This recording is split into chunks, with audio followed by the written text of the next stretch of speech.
Okay, so if this was a repressible operon, then this would represent our regulatory gene. Our DNA would go through that.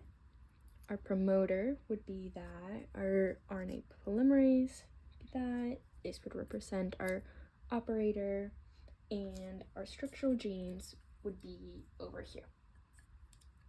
Now, the regulatory gene would code for the mRNA, and there would be a repressor protein. It would be inactive though, and since it's inactive, it won't bind over here, and so the signals would keep going this way, and there would be mRNA formed. There would be ribosomes here, and the proteins.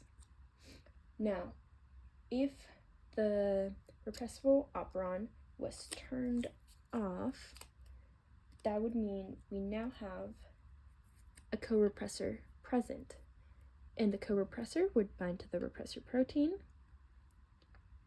These would go bind to the operator, and there would be no signals going on that way, and therefore none of these structures would be formed. Okay, so if this was an inducible operon and it was turned off, then regulatory gene would still code for the mRNA, and there would be a repressor protein. The repressor protein would go to the operator and stop the signals from going, and none of these structures would exist. So if it was turned on though, that would mean that there is now an inducer present.